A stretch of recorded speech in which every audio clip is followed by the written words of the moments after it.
حضور رهبر انقلاب اسلامی در میان هزاران نفر از کاروانهای راهیان نور در منطقه عمومی عملیات شکست حصر آبادان. حضرت آیت الله خامنه‌ای: لحظه لحظه جانفشانی‌های دوران دفاع مقدس باید در یاد و خاطره ملت ایران بماند.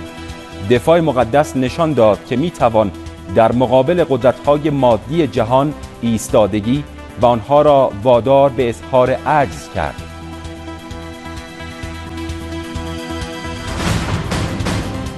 اولین جلسه هیئت دولت در سال 93، تاکید رئیس جمهور بر اجرای راهنمودهای رهبر معظم انقلاب برای شکوفایی اقتصادی و تعالی فرهنگ. و اوباما به مقر اتحادیه اروپا رفت. تکاپوی غربی‌ها برای مقابله بیشتر با روسیه. نه فقط پیشنهاد من بلکه پیشنهاد شورای اروپا نیز اینه که اگر اقدامات روسیه ادامه داشته باشه افزایش تحریم‌ها مناسب خواهم بود.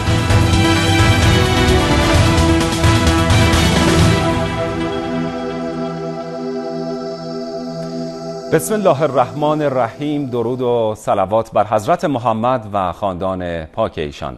حضور شما بینندگان گرامی و محترم سلام عرض می‌کنم.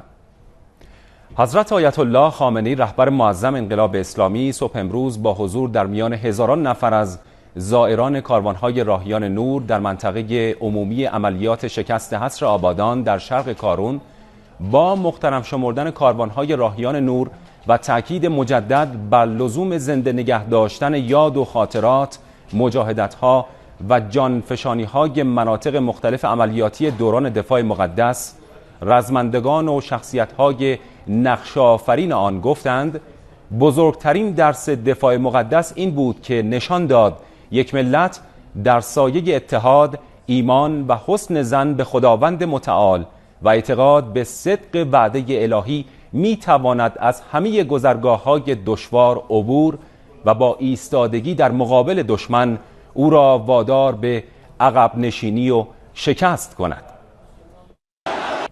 در پایان عناوین اصلی: حضور رهبر انقلاب اسلامی در میان هزاران نفر از کاروانهای راهیان نور در منطقه عمومی عملیات شکست حصر آبادان. حضرت آیت الله خامنه‌ای: لحظه لحظه جانفشانی‌های دوران دفاع مقدس باید در یاد و خاطره ملت ایران بماند. دفاع مقدس نشان داد که میتوان در مقابل قدرت‌های مادی جهان ایستادگی و آنها را وادار به اظهار عجز کرد. یک ملت در سایه اتحاد، در سایه ایمان به خدا، در سایه حسن ظن به خدای متعال و اعتقاد به وعده الهی، صدق وعده الهی میتوانه از همه گذرگاه‌های دشوار عبور کنه.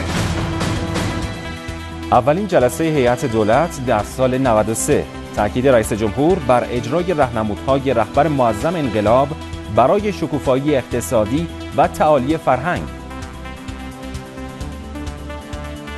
با برنامه‌هایی که انشاءالله در سال جاری پیش رو داریم در چارچوب همون اصول اقتصاد مقاومتی میتونیم اقتصاد کشور رو توانمند بکنیم.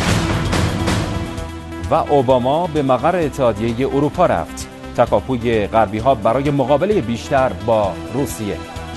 نه فقط پیشنهاد من بلکه پیشنهاد شورای اروپا نیز اینه که اگر اقدامات روسیه ادامه داشته باشه افزایش تحریم‌ها مناسب خواهم بود.